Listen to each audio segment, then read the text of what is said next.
of all, allow me to introduce myself. My name is John Abdou. I'm the Chief High Performance Officer at USA Water Polo.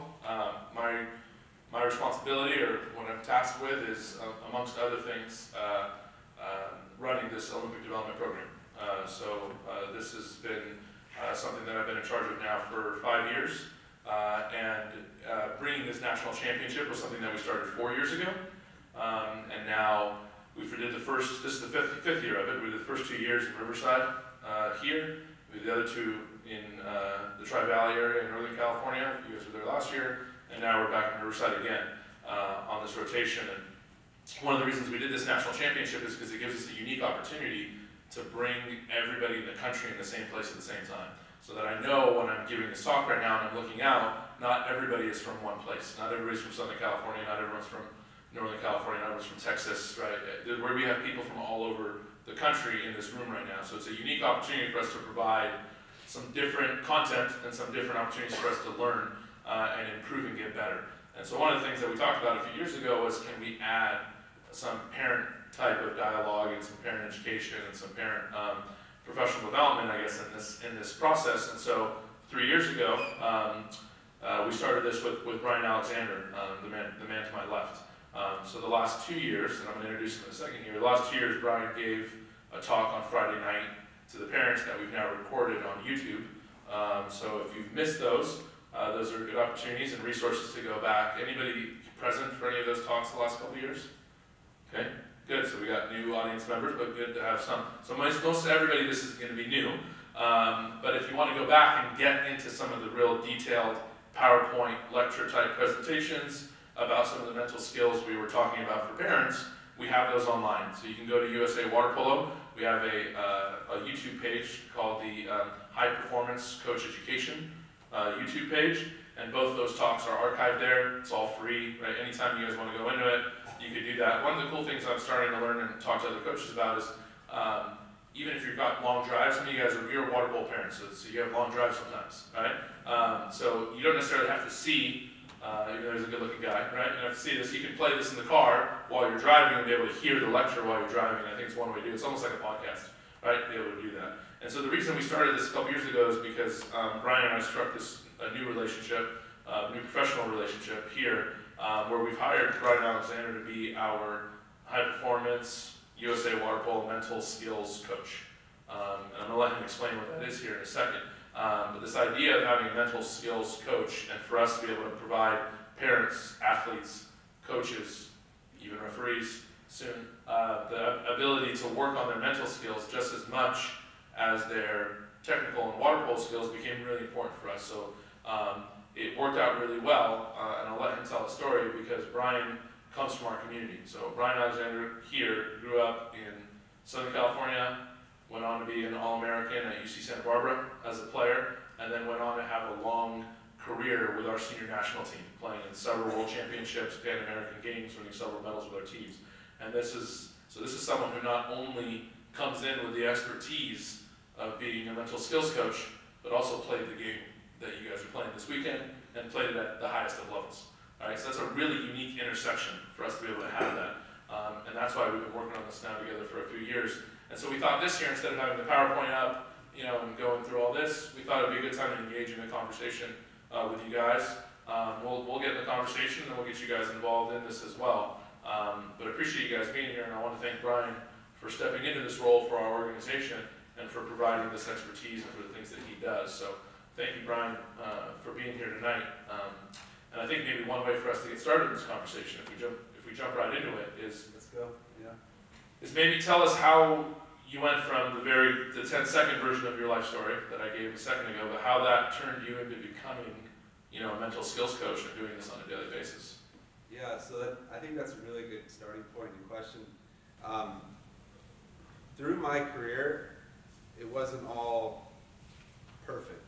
And I think what I learned, especially towards the end, there are intentional ways to train both the mental and the physical game. And I didn't have sort of the structured mentorship early on in my career, and through my own upbringing and through my own experience in the sport, I had some moments where I really failed fell on my face. And I had to figure it out. I had strong support at home, but kind of disconnected from my water polo experience.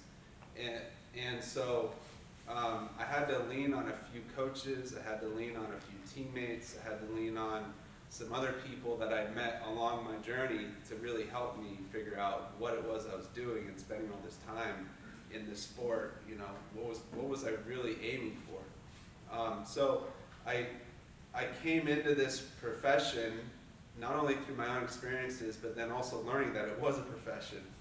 And I worked with a sports psychologist through the United States Olympic Committee, I still interact with them at least 5 times a year, if not more, as a mentor now. But he really helped me kind of simplify some areas of mental training, as well as organize some ideas around things like confidence and focus and resetting after mistakes, and even things around like my own self-concept and my self-image and kind of who I was coming into this sport as a person first and an athlete second. So I think, you know, now that I'm here in this role and I get to provide, you know, kind of pay it back to so many other athletes. I mean, I was thinking about it this last week. Today, before I came here, I had gone to a tennis match this morning, and then this afternoon I worked with a basketball player at the high school level who's looking to go to a D1 school, and then I worked with a hockey player who's playing within one of the professional teams' AAA division programs. And so it's just such a wide variety of athletes, but what I really do now is I just kind of meet athletes where they're at in terms of people, and we just talk about sports, but through their own eyes, right? So it's not like I'm trying to come in and tell them what to do all the time. I'm trying to help them bring to the surface what they do when they're really good and be more consistent in that approach. Yeah, and I think your background then is good for all of us to understand that this isn't just about water polo, but this idea of having mental skills as an athlete, right? That this is an aspect of an athlete's development that is crucial, right? So in the context of where we're at here now, could you kind of summarize for us what are some of the key areas that embody like a mental skills training for a water polo athlete? Because I will say too, for you guys as parents, we're trying to still figure this out, right? So I think for a lot of us who grew up playing this game, Brian alluded to this, didn't necessarily have that parent involvement. So this idea of parent involvement in the development of an athlete is new. This is new. This is why there's so many opinions out there of this and why it's a little messy. I know for myself, my parents were first generation, we were immigrants from Egypt. We came here. Anytime I said I'm going to basketball practice, I played basketball and water polo in high school, and I'm like, hey, I'm going to water polo practice. They're like, all right, Johnny, go have fun with your friends. You know, like they thought I was going to play, right? They thought we were going to the playground to play. I'm like, no, this is serious, right? There's like college scholarships, and there's like coaching and games, and they never understood, to this day, never understood that this is like a serious thing. For them, sports is recreational, right? And I think for a lot of parents out there, as we were growing up, they were understood in the role that, you know, the teachers teach and coaches coach, and we just stay out of it, right? Now, you're all here, right? You're here all weekend. You drove your athletes here, right? You're a part of this. So just know that we want to help you in this, right? We want to help women partners in this, because this is all new to have this much parent involvement in the raising of kids, or excuse me, the raising and development of athletes. So if we could focus and hone in on what that means, right? Like, what are we really talking about, Brian, when it comes to this mental skill development of these athletes? Yeah, sure. So there are some core areas in mental training. There are some core skills, first of all, that fill into those areas. I would say there's 4 main core skills that I usually focus on eventually with athletes, and that's 1, learning how to breathe. And that seems like really basic since we're all breathing as we're sitting here. But there's a difference between breathing to survive and breathing for performance. So we learn about diaphragmatic breathing, we learn about the autonomic nervous system and how the parasympathetic and sympathetic work with each other, and we learn how that is actually applied in certain situations in their sport. So breathing, self-talk. Self-talk is that little voice that we all have inside of our heads, and that inner dialogue that we have with ourselves, and how that influences other areas of our belief systems, and just how it directs our attention and all these other things. So that's the second main skill. And then we talk about using imagery, which most people think of as visualization, but we go into more detail in terms of making it vivid and using it as a skill in order to control what we see in our mind's eye, and creating, sometimes we might say, creating these mental movies, and using it to enhance this approach to deliberate practice, where you're getting feedback from how things went, or you're watching video, or you're getting coach's feedback, and you're trying to make sense of it through what you see and what you've experienced in your mind. So imagery. And then the last one is actually having an intentional reflective practice after you perform. And so you might think of journaling, or you might think of, I don't know, talking to teammates, or maybe some of you are able to talk to your athletes after they perform. But I think those are 4 key mental skills that tie into certain categories around mental training. Some of them I've already talked about, like confidence, attention, nerves and emotions. You have general self-concept. There's a number of areas, but those 4 main skills tend to filter into that. And then you bring in how it applies to them in their sport, how they experience it, and what makes sense to them in their own style, because ultimately they're the ones out there going to perform. So I can't really tell them how to do it. We have to discuss, how do you do it when you're on? How do you feel when it's right? How do you create that energy level through maybe your pregame routine, or even a reset routine after things happen during the game? How do you get back to that energy level so that you can be more, give yourself a chance to be more consistent? So there's a nutshell. You kind of said a lot there, right? So there's a lot of different themes and topics that come up there. Like, so how do we get as parents? And just so you know, we're not speaking at you, we're speaking with you. And Brian and I, in our prep conversation this week, we're both parents now, right? And we both are parents of toddlers who are now going to our first T-ball games, going to our first AYSO. I went to my first AYSO practice as a dad on Wednesday night this week. And I had a really hard time, and I was trying to get Brian to help me with this week. I was literally on the field, right, like telling kids where to go. And there were like 3 other coaches, and they don't know who I am or my role. And so I was the crazy dad on Wednesday night for like a good 7 minutes. But as I was telling Brian on the phone this week, I was like, hey, I caught myself 7 minutes into this thing. I was like, wait a minute, I'm gonna go hide in the corner, right? And I went back, stood against the fence, and took some deep breaths, right, and figured out what I was doing. So we can empathize with you, right? We understand that there's a border, there's boundaries that we're trying to figure out as parents. So within all these kind of themes that you brought up, where are some of those places in those things you talked about, Brian, that maybe the parents, us as parents, right, can be most supportive in and most helpful with? Yeah, that's really hard. I actually am going to step away this weekend for my son's first baseball game. So, and I'm learning it in that role too, which I don't know, in my role where I am with helping other athletes and other parents' children versus my own. I mean, that's a real challenge, emotionally mostly. And I think so. There's a real close triad between the parents, the coaches, and the athletes, and it kind of forms the support system. And then you have other areas, whether it's teammates and friends or special uncles. I had one of those in and out of my upbringing.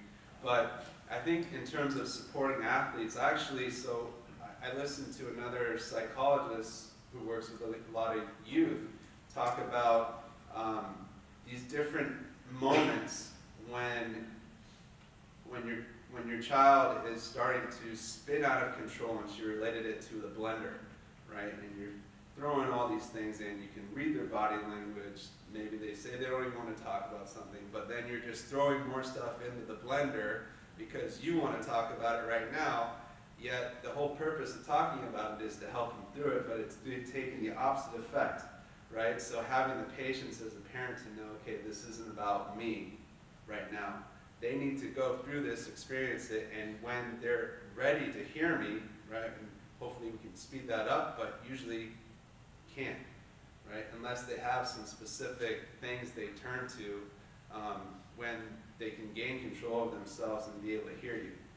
So that's one aspect. The other one was she talked about the window, and usually that's in the car. And I don't know, for usually, most of us have teenagers, I guess, here in the crowd. When you're driving in the car and you're trying to talk to your teenager, and they basically shut that window between the driver's seat and the passenger seat, and you can be saying whatever you want, and it's like a blank stare on the other side. But when they open that window, and that's your time, right? And so they might open it by asking you a question. They might be ready to talk at that moment. That kind of keeps the parents on your toes, right? Because you have to be ready to respond to when your athlete's ready to talk about how it went, or what they did, or what you observed, right? And asking your opinion. But those are just some areas, I think, that we can become better as parents in supporting our athletes and remembering, as hard as it is, right, that they're experiencing all this stuff in their own way, and sometimes for the first time. I think that's kind of the place to start. So we're driving in the car back from practice, right? We're driving, teenage boy, because this is boys' weekend, right, is in the back seat. What are some appropriate things to talk about? What are things to avoid? What's a good way to engage in conversation in what is a short window of time, right? To talk. Maybe it's an hour drive home, then it's a good amount of time. What are some good ways to engage? Something that I actually end up doing quite often with the individuals I work with is we sometimes set rules between when emotions are low, after a meeting I have one-on-one, and we're talking about, all right, how can we have parents still involved without shutting them out or just asking not even to show up, which actually happens quite often. So setting rules before you get to that situation helps, where you say, okay, how much time do you need after a game by yourself, right, to process what happened? What are the types of things that... What's the answer to that? Well, you ask the kid, how much time do you need? And they'll usually share with you what's go, no-go time. Maybe they just don't want to talk about it. Maybe they just want to go get some food and just go into, okay, father-son time, right? And not talk about the game until they're ready. Because, if you talk about it, sometimes if you talk about the game before they're ready, it's kind of wasted effort in some ways, where they're not going to hear you. And that usually can add more emotional turmoil to the relationship than there needs to be. Yeah, let me add to that too, because it comes from a coaching standpoint as well, right? We're talking about coaching. And most of the coaching science that comes out there has shown how ineffective post-game talks are. Like, post-game talks are one of the most ineffective times for coaches to get information out to the athlete. So now put that shoes on as a parent. Do you think post-game is the right time to be like, hey, you should have shot the ball in the second quarter, right? Or, hey, Johnny was wide open, it's too bad you missed him, right, on that pass. It's probably not the time to tell him that information. And the science and the research that comes out is the same for coaches, right? So the game's over, the kids are huffing and puffing, every bit of blood that's in their body that's flowing somewhere is going to their recovery. It's not going to their brain or going to their ears to help them listen, right? The science is telling us their body needs time to recover, they need downtime. So we know that there is this period of time that they need for recovery. Now, what is it? Is going to be dependent on each kid, and it's going to be dependent on for coaches, it's dependent on each team, how that works out. So I think it's really important to understand that background, and understand that there's science that backs that up. I think also, if you think about what it takes for some of us to get ready to perform, it's also kind of a similar process after the game to come down from that performance, right? And most of us might use the hour before the game to prepare for that game, and we talk about this idea of arousal and getting to the right mental and physical state of readiness to perform. And even with water polo, there's a lot that goes into that, because it's a physical sport. It's very demanding. You're working really hard. Your heart rate is usually at, 120 to 150 if you're in good shape, probably, maybe even higher. Right. So, after that, there's a mental and physical process to coming down to normal.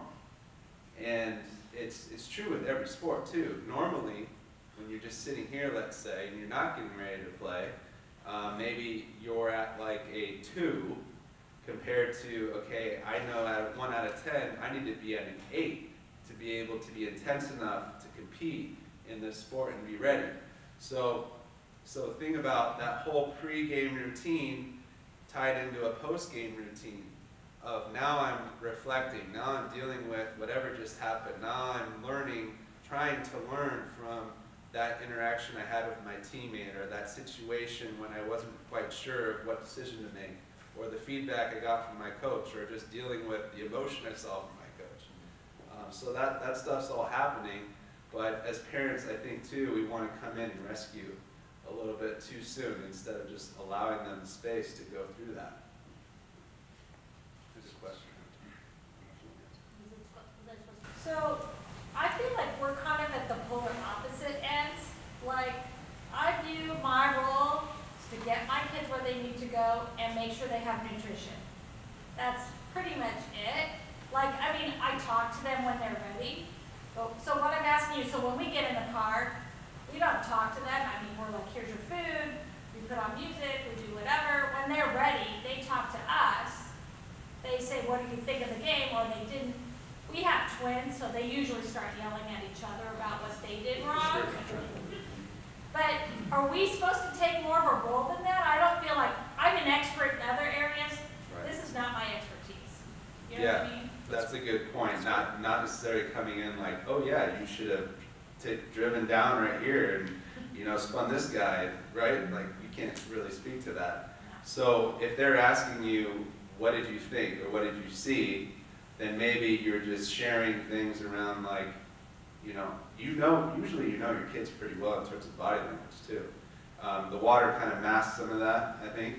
But still, you can say it looked like, or it seemed like, or it sounded like, and then just sharing your observations and seeing what they think. I think usually that helps too, and using those stems based off of what you saw or heard or experienced. Yeah, I think I also hear you asking, like, well, what's the appropriate amount of involvement for a parent, right? Like, what's the appropriate amount of involvement for me post-practice, post-game, or just within their athletic development? And I think there's not going to be a right answer to this, right? But there's going to be a lot of different questions and scenarios that we can bring up. And I think one of them is going to be talking to the athlete about that, right? Because I think asking them what they need and what they want is really important. And I think a lot of times as parents, we miss that conversation. So one of the first things Brian's touched on early on here was, well, how much time do you need after the game before I talk to them? Well, ask them. How much time do you need if they want to talk? The second question is, well, do you want to talk about it at all, right? Because I can tell you, of the athletes that we talk to and we deal with, they're going to say it's going to be different for everybody. So there's not a right answer, but there's a right answer for your child. And that question needs to be asked to them, and they need to really listen to what they have to say. Because I'll give you one story, even just a personal example on that end. Because my parents were so lost in their understanding of what it takes to be like a parent or understand serious sports, they never really understood for me that I wanted them at my games, right? So they never came to my games. So it finally took to like my senior year in high school to be like, Dad, I'd actually really appreciate it if you came to one of my games. It'd be really cool. It'd be really nice. But I spent like 2 years kind of sad about it, right? But we never talked about that, right? We never had that conversation, right? And now you're going to get these kids to be vocal. Hey, I actually would really appreciate it if you were the team mom for this thing, right? Or can you set up a party? Really engaging in that conversation is going to help you guide those principles for you, if that makes sense. Yeah. I was just going to say, but I'm assuming that a certain amount of this dialogue is for hopefully the athlete to have some self-reflection when they're talking like this, right? It's an opportunity, hopefully in a non-judgmental environment, right? Because they get plenty of that from other sources. Yeah. For them to at least discover what type of athlete they're becoming, right? What I did well or didn't do well in the game, or what, so I'm assuming that that's sort of what we're extracting. We're not there necessarily to tell them how to necessarily improve their game unless, we have those resources and stuff, but an opportunity for them to do some self-reflection and to have a safe area to at least. Absolutely, yeah. Yeah, and you're kind of facilitating that reflective practice in a way. When when they open the window, so to speak, and they ask you, what did you see? Or what do you think? Then it's a way to sort of start that conversation. But I think also you're working on, maybe you're focused more on family values sometimes too, and how you behaved, right? And what, you know, what do we expect in that sense as well. Even if you don't know enough about the sport, maybe that's also an area to facilitate and help them reflect on, is this the person you want to be? Is this how you want to behave? You know, one thing you brought up earlier, Brian, too, is the idea of self-reflection and how important that was. You were bringing up key elements of this mental skills training, right? So maybe this is a good opportunity to expound on that self-reflection, because I think that's what we're talking about, is the more that these athletes can be self-aware and reflect and take ownership of this process, the easier your job is going to be as well, because they can communicate that out to you in this conversation that I've suggested to have, right? And you're going to have these conversations with your athletes. Those conversations are going to be much more facilitated if they've taken that time to reflect and you foster that area. So what are some of the actual tools or the practices that would guide them in this reflection that you're referring to? Yeah, I think that, well, one of my mentors told me nothing happens by accident. You have to put some structure around it. And so one of the most receptive structures I've seen for reflective practice is to take this 3-2-1 approach. And so starting with 3 highlights. And so as an athlete, you're sort of reflecting on, what did I do well? And usually, you know, as athletes, we're really self-critical. It's easy to figure out what we didn't do well, all the areas we made mistakes around, right? But if you focus on what you did well, and you come up with maybe 3 highlights, and I like to say, like, for those of you that know ESPN, three top 10 plays, let's say, and just kind of replay that in your mind. What you're doing is, 1, you're starting with the positive, right? So it's confidence building. But then 2, you're replaying what you want to be consistent in, and what's going to help you be more of a consistent player. So starting with that, and then going to 2 lowlights. And I mean lowlights, you know, like the things that really, you know, stuck with you at your core. And with the 3 and the 2, I would also say, be really, really specific in terms of what happened and how did it happen, because that's more focused on the process. Sometimes when we start on this conversation, when I start on this with athletes, they're just thinking about, oh, well, I played really well on offense. But that's not detailed enough, and it's pretty hard to know how to replicate that without some specific process-oriented cues in there, or some details, right? So think about, okay, what does it mean to play well on offense for you? So kind of expand on that, right? So 3 highlights, 2 lowlights in the same way, right? Not that I got beat on the drive, but more of, okay, maybe I had my hips down. Maybe I was looking the wrong way and I wasn't paying attention to the person I was supposed to, right? Something specific to their sport. They should probably know this, and if they don't, maybe ask somebody that can help them sort of understand what the process is there. And then finish with, now what's your one plan, like your one main emphasis that, again, is process focused. It's not outcome focused. It's process focused that you can take away from this reflection and use for the next time you get in the water, at a practice or a game. And make that the main thing that you focus on in your preparation.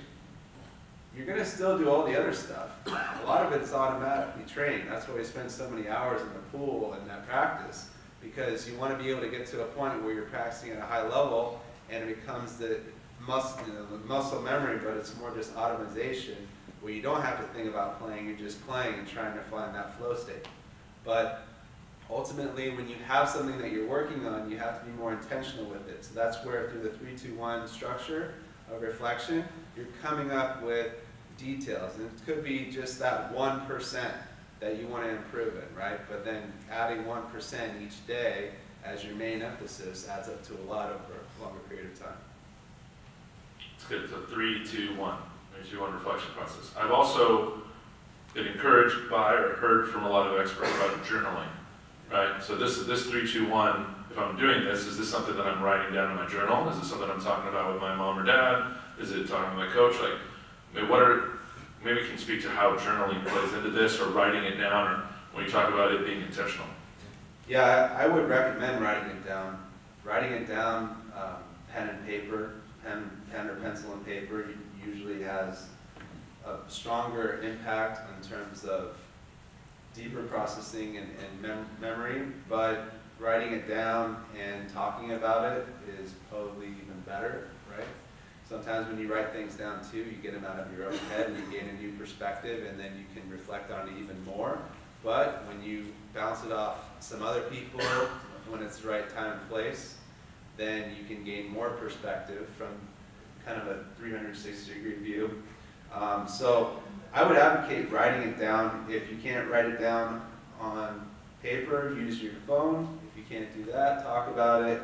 If you can't do that, at a minimum, think about it. So that's good. So we're going to journal, we're going to reflect on this, but what's a good cadence of that, right? So I've been asked this question a few times, and maybe your athletes can ask you this question. So do I journal every day? You know, do I journal in the morning? Do I journal at night? Is it after practice? Is it before practice? Is it after a game? Like, what's the cadence of this type of, there's not a one right answer, right? But I'm not pressuring you to give us one right answer, but what are some good guiding principles of creating a cadence for journaling? I would recommend the night or as soon after a game as possible.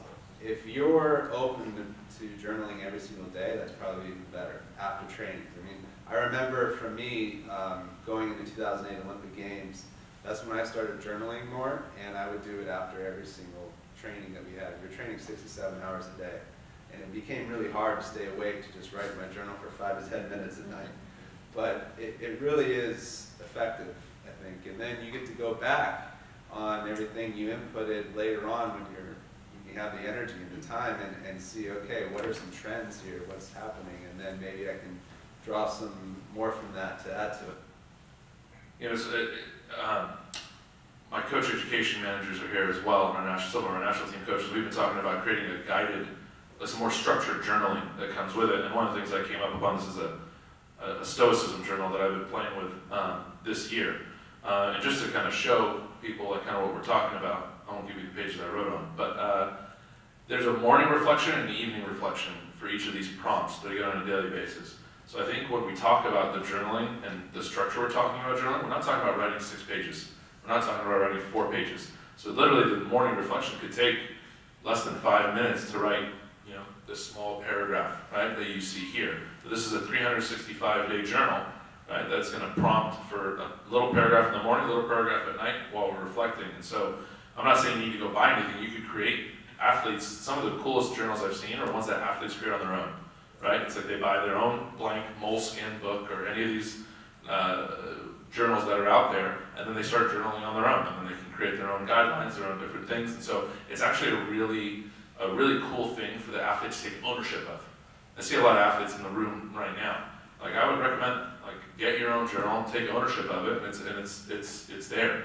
And that process that Brian's talking about the writing it on paper and putting it in, the intentionality of actually writing something down, you guys are going to find your wrist is going to start to hurt because you don't write anymore, right?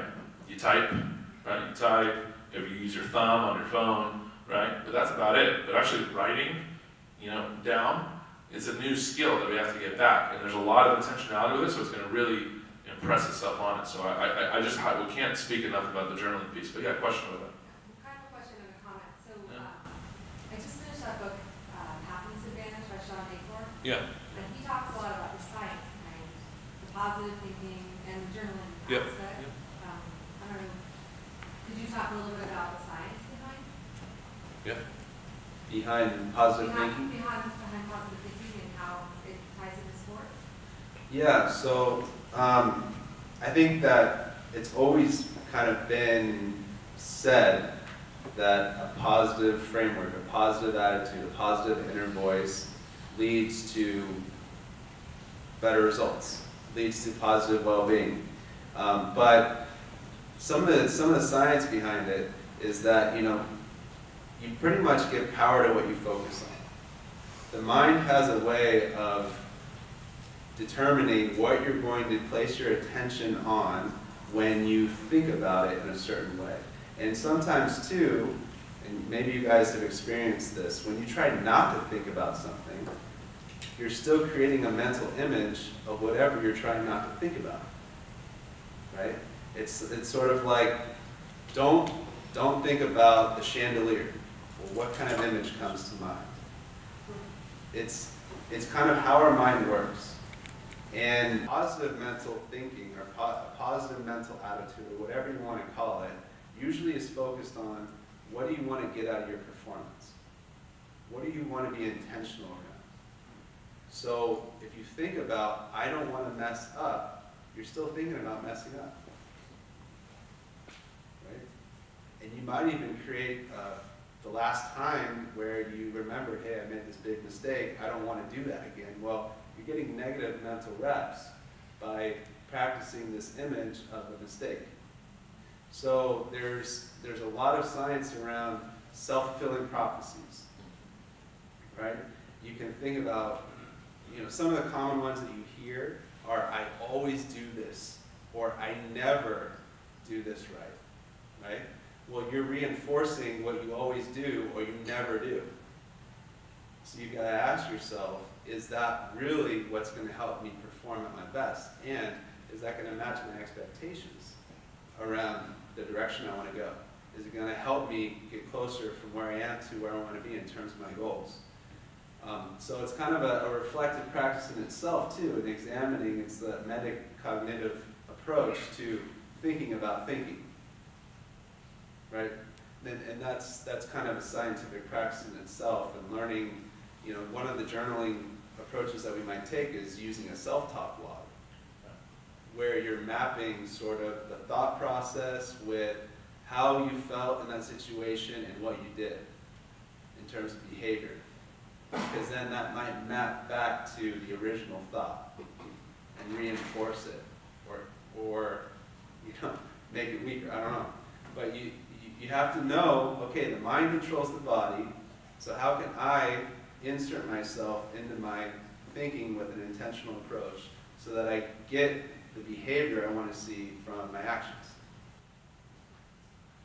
Yeah, I think you circle back to the self-talk, right? So now you're going back to one of the principles, the 4 principles that you brought up in the very beginning of self-talk. And I can tell you, just from a coaching perspective and as parents, and we all have to support this, this idea of the self-talk that always happens, I feel very common with athletes, to this point of cognitive psychology. So what the parent is referring to is cognitive psychology. The author's name is Sean Anker. Happiness Advantage. It's actually a great read, right? It's really, there's a lot of good science that comes out of that. If you didn't hear the book she was referring to, Sean Anker. But a lot of what we hear as coaches from our athletes is, I get them in one-on-one meetings, and then they'll say something to the extent of like, well, I'm so bad at dry passes, right? Or I'm so bad on defense. But it's okay, coach, because I'm really good at this other stuff. But then what you hear, that self-talk is so powerful, and as parents and as coaches, and we have to stop that. How can you tell me that at the age of 15 years old, you're so bad on defense? Right? So you've already achieved it. You've now made the conclusion in the self-fulfilling prophecy that Brian's talking about, that you're just going to be bad at defense at 15. Well, you got a lot of life ahead of you, my friend, right? And I think there's ways to improve that. But that's the kind of mentality that we're trying to avoid. And as parents and as coaches, we're trying to work on this. So I think, Brian, one thing I'd like to start segueing into is this concept of us being a team, right? And so one of the things that's come out of our practices with the United States Olympic Committee and with all of us here is just this slogan of being a team of teams, right? We are a team of teams. So there's the team that your athlete's on, there's the team that you're on, and then there's the team at home, right? And then there's this team of this organization that's behind, so there's a team of a bunch of different teams put together. So what are some of the things that we can talk to our athletes about, and as parents and as coaches, that help us become better teammates, right? Because if we're a team of teams, then the whole concept here is how can we all be better teammates to each other, right? And how to make this work. Yeah. I think that's a really good concept, and it's important too in terms of cultures. A lot of us come from so many different subcultures, and I think it's important to recognize that, whether it's from a geographical location, whether it's ethnicity, whether it's language, whether it's just your name, and then within the household, the culture there, and then you have the culture from your schools. You have so many different influences in terms of culture, but a lot of times, in order to be a a really effective team, you need to set norms of behavior almost, and that's where you go back to talking about things. How do we want to act? How do we want to behave? How do we want to make decisions? What are our guiding principles around making decisions? A lot of times with athletes, you think about, well, I know I need to work hard. I need to find ways to motivate myself. I need to communicate with my teammates, all those kinds of things, right? But that's more of a general approach. Maybe there's more detail-oriented approach to what really makes us unique and what really binds us together beyond just our common goal. So I think having those conversations is really important, and just having kind of a structure and going into teams and culture. Sometimes, excuse me, sometimes we'll make a team contract even at the start of the season where we'll start with what's our overlying mission, and a lot of companies do this too, right? What's our overlying mission? What are some values that we want to live by and operate by? And what are those? How do we actually define those values in action within our team? They may not be dictionary definitions.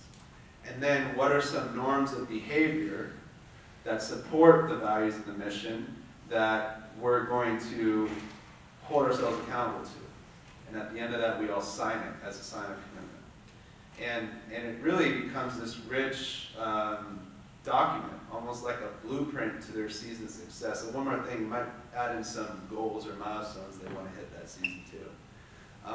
But I think within the household, that sort of stuff usually is coming up day in and day out. Sometimes it's not formally discussed, but it's definitely there. It's definitely a part of the fabric of who you become as a person, and I think, like I said before, you're a person first and an athlete second, so you're bringing all that stuff in the pool with you. Andrew. Okay, so I love what you just said about like core values and maybe like team standards, and that kind of segues a little bit into my question. A lot of the journaling and stuff was like reflection. So after things have already happened, how are we processing, digesting, making a plan? But like, can you talk a little more specifically about like what are some proactive things day to day that athletes can do as they transition from period 7 to athletics or whatever? How can they switch from being student Johnny or student Brian to athlete Brian or Johnny, right? How does that? What are some things that they can do to get their mind right, ready to prepare to train and compete and become better versions of themselves, right? Yeah, that's a good question. And students now have such crazy schedules that it's pretty hard to balance all that stuff. There's one technique that we sometimes use is we kind of figure out what are the triggers that signify now I'm moving into another role or I'm moving into another area of my life. And so triggers could be something like walking through the pool gates and maybe metaphorically leaving all the school baggage at the outside of the gates, or the relationship stuff, or just everything else so that I can really focus on being right here, right now. A lot of the other stuff becomes distractions too. So it's selective attention in a way. But you're using certain experiences like walking, right? The aspect of movement through a physical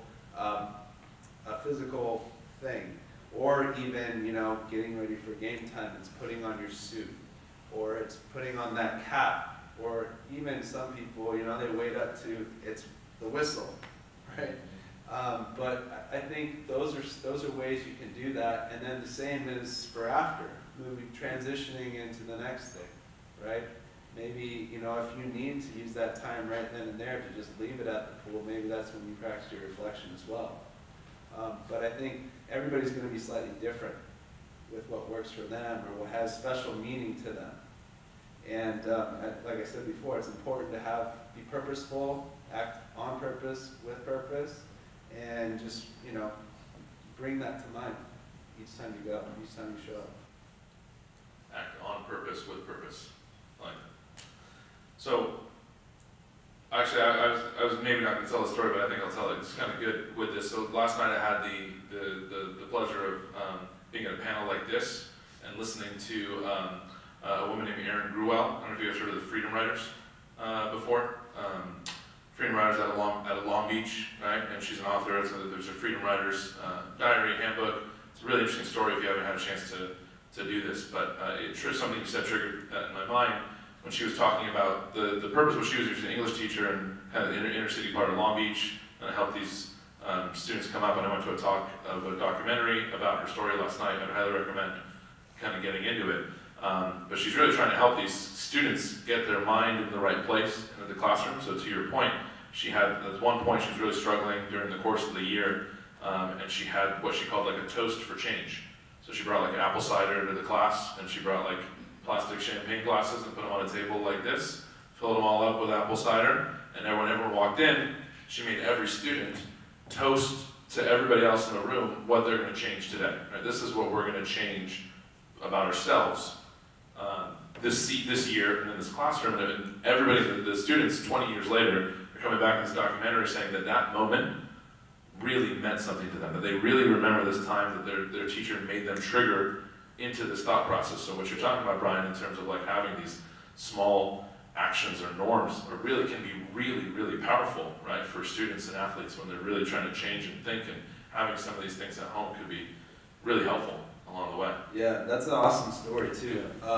I think another thing that goes in line with moving through change is the mindset, the approach, and thinking about some of the science around improvement and competing with some of the ideas around innate talent is the work that's being done by Carol Dweck at Stanford. Yeah. And she talks about developing this growth mindset approach where it's more focused on your effort rather than your ability. And finding with these, we talk about this with the national team too. We talk about finding ways to develop these marginal gains, right? These small little gains. And they become more and more detailed as you move up in level and the talent rises, right? The ability rises as well, and the pool is lots. The number of players, we use pool when we're in water polo, right? The number of players is a lot smaller too, right? The nuances become smaller. But focusing on how can I get better today? How can I find a way to improve through the quality of the effort that I'm putting in? It may not just be going harder. It may be going harder and in a specific direction, going smarter as well. So what you're talking about, though, is being process-oriented instead of being results-oriented, right? And this is a thing that we bring up a lot to our athletes and as parents and as part of this team of teams. I think it's really important for us to expound on that a little bit, right? So we tell the athletes that, and the coaches in ODP, for example, since we're here in the context of ODP, that there's value in the process, right? And we tell them, you want to be part of it, you want to try to go to the zone camp. And if you're going to get something out of the zone camp, regardless of if you do anything else in ODP, the zone camp's going to be a valuable day for you. Then you're going to try to make your zone team, right? You make your zone team, and that's as far as you go. There's going to be a lot of value in the process of being in the zone team. And then we say you're going to go to the national championships, like you guys are here now. And if you don't make it past the national championships, it's fine. You got to play these games. There's a lot of value in the process of being in the national championship, so on and so forth, right? So it's this long process, but there's value in the process the whole way. And we're trying to coach our athletes up to be process-oriented, not think about if I'm here just for one result, then I'm missing out on this process the whole way. Now that's really hard to do, especially as a 15, 16-year-old boy, right? Because I know we struggled with that when we were younger too. So how do we get us as teammates here, as parents, coaches, administrators, all in this, getting us to be more process-oriented than result-oriented? Yeah, that's a big one, especially in a results-oriented society. Correct. I think the number one thing to focus on is controlling what you can control. With the outcome, there's so many other variables that influence whether or not you achieve the results you want to see. But if you learn how to start with the outcome, dwindle it down into areas that you can improve, that you can control, and then develop a process that you can execute, the how-tos, right, over a period of time, and then flip that upside down where now you're putting the process over the outcome in terms of focus. That's an area you can control. But then you think about in our sport, like things like the referee, you think about on being on a team and getting playing time. You think about even smaller details, when you're going to shoot and you have an open opportunity, everything you do before the ball leaves your hand is in your control. Everything that happens after the ball leaves your hand is out of your control. But so often we base our success off whether or not it went in, not off of what did we do and how could we make that better. How can we maximize that and give ourselves the best chance to score that goal, right? The goalie can make an unbelievable save. You go for a skip shot and there's a wave, it skips over the goal, right? You never know. But if you set everything up to the best of your ability, you're giving yourself the best chance to succeed. And I think that's what process is all about. So I'm going through this process, but the process can be really difficult, right? Because we want to focus on the result, right? Like, we're playing a game, I want to win, right? And you hear from your coach, we got to win, we got to win, we got to win. But if I focus on winning, I'm missing out on the process. Or if I'm playing this weekend, I'm like, I got to make NTSC, I got to make the next step, I got to make this thing, then I'm probably not going to be playing very well because all I'm thinking about is the next step. So while I'm going through this hard process, I'm going to have some hard times. So what are some things we could do? We're going to have bad days, I guess is what I'm saying, right? The process is long, we're going to have bad days, and we're going to have low moments. So as a parent, right, your child comes home, your athlete comes home, they had a bad day. What are some things that we can do as parents when we're going through this process, trying to be process-oriented, but we've kind of hit some bumps along the road? Yeah, well, I think first of all, going along the growth mindset approach is praise effort, not results. Because, even through, building that grit factor and through resilience, it's another researcher named Angela Duckworth. And she's created this equation where she takes talent, multiplies it by effort to get skill. And then you take skill and multiply it by effort to get to achievement. So that's effort twice. And thinking about all the hours that you have to put into a craft to really mold it, and there's research even behind that about becoming an expert in your field, and this idea of the 10,000 hour rule, but it's really adding to that this idea of deliberate practice with the sources of feedback and creating mental representations like we were talking about before, to then go apply new things and then get feedback and go through this loop and this deliberate practice approach. I think that's all things that we can become better at reinforcing and praising, is the process around how do you train, how do you put forward your best effort, especially on those days when you don't have it. One of the most renowned sports psychologists that was in the field, he actually passed away last year, named Dr. Ken Ravizza. He always talked about, I can't really say this, but having a good crappy day. He used a different word than crappy. But he said you have to be willing to have a good crappy day, because you're not always going to have your A game, but you have to be able to give 100% of your B game or the C game. Whatever you have in front of you, that's what you have that day. And the more that you wallow in, man, I just don't have it today, or this doesn't feel right, or man, I suck, right? The worse it becomes. And you lose an opportunity in that moment. So we're never going to show up and decide, hey, I'm just going to suck today, right? But some days you're not as good as your best days, but you have to make the most of it. And you have to, and that's part of an attitude. That's part of a positive approach to what am I going to get out of this today, and how much can I put into it? And also, along those lines, I talked about controlling the controllables. I usually like to break it down into 4 main controllable areas, but it's preparation, and we talk about mental, physical, technical, and tactical. And what does that mean for your sport, right? Then we go into attitude, talking about a positive mental attitude beating a negative mental attitude every day, right? So how can you build that into your inner dialogue, your self-talk, your appraisal systems, what you see, how you make sense of what you see, what you perceive, those types of things. And then the third thing is effort, giving 100% of whatever you have to give. Even if you're tired, you may not have everything you have to give normally, right? But give 100% of whatever you have, because you can usually surprise yourself with what you're capable of in that moment. And then lastly, and this is something that's big now in sports, and it's taken over in a number of things, is this idea of present moment focus. And mindfulness meditation is something that a lot of athletes are taking on now in terms of a practice. And it really does make a difference if you think about it, and sometimes we get stuck on making mistakes. And if you're stuck on that last play while the next play is going on, well, your attention is diverted back and forth between two things. It's not on two things at one time, it's fluctuating back and forth. And maybe you're so emotionally attached to that one thing, you can't exert enough effort on this thing.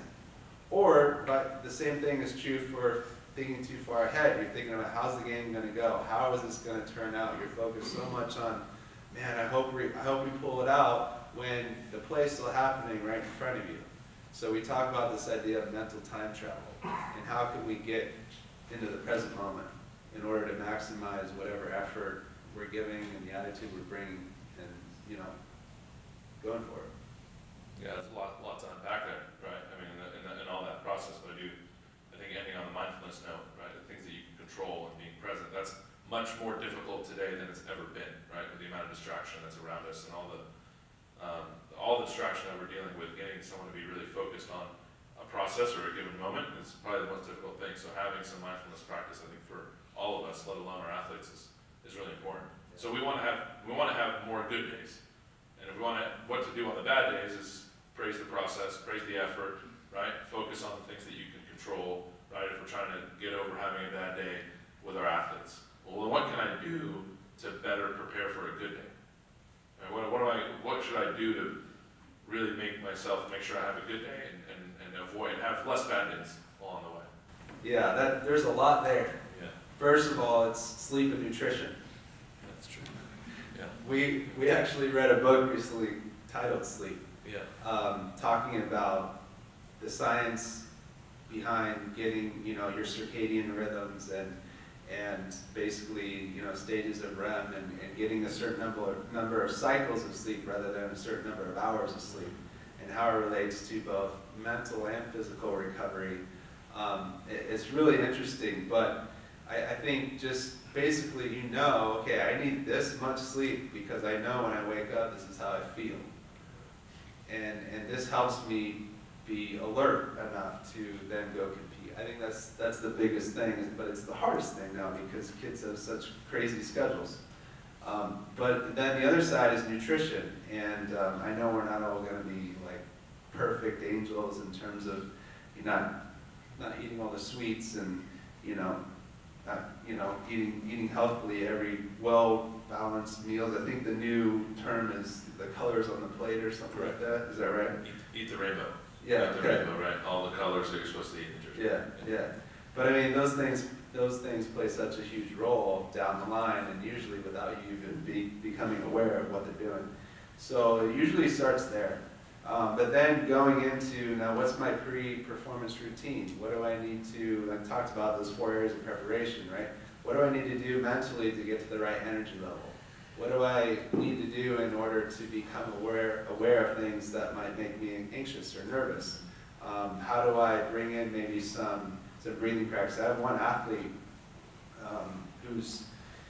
he actually was in the ODP program and didn't make it on any teams. Now he's won MVP in the collegiate level with his team. I mean, there's some stories out there that are pretty amazing in terms of not making it and then coming back down the line after you've developed, after other people have dropped off. I mean, it's long term.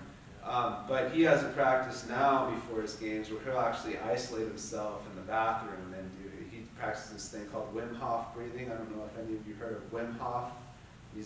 Look it up. He's done some amazing things.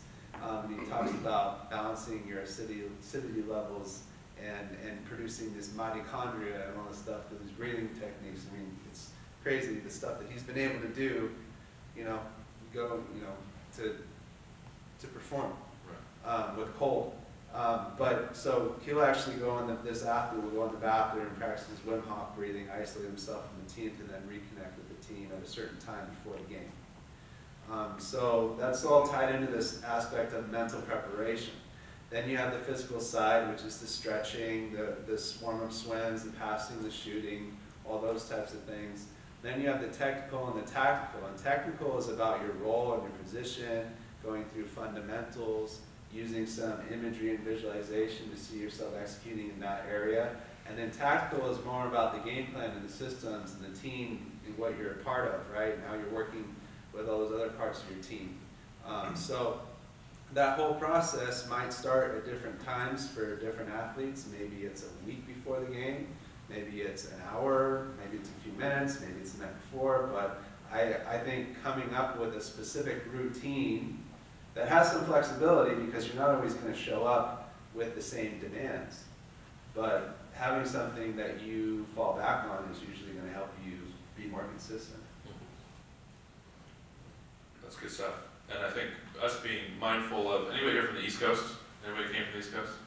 So it's 12:30 at night right now, right? For you guys. So I'm going to be mindful of the hour of the day, and appreciate you guys coming so late on a Friday in the midst of all this, the competition to be here. I do want to say two things before we kind of start wrapping up here, and can take some questions, and we'll stick around and ask and answer anything one-on-one if you guys are around as well. But there are places where this information is present. So I started this talk with that. The last 2 times Brian spoke at ODP Championships is on our high performance YouTube page. Right? And I highly encourage you guys to go back and listen to some of those things. We're going to have this, we'll put this up on YouTube as well for anybody that was missing. But there are articles that Brian has written for us, for USA Water Polo, and for a different high performance that are addressing some of these things. Those are all on our website on usawaterpolo.org. Good things to share with your athletes amongst each other. Where we've started to put together kind of a list of resources on our coaches' newsletters that we've been putting out. One good thing that's been coming up lately has been some podcasts. There's an Off the Deck podcast that's run by our friend Steve Carrera. That's a free podcast you can get on iTunes with coaches that go through a lot of these things that we're talking about. So I want you guys to be able to know that there's resources that are out there to get back to it. And we've referenced at least 4, 5, 6 different researchers and authors at a point different in this where you guys can have some control in this. So we do want you to understand that we're here to help. We're here to be a part of this, and know that this is just a conversation to help you guide you out of here and grab some more of these resources. But any resources I'm missing there, Brian, you want to add?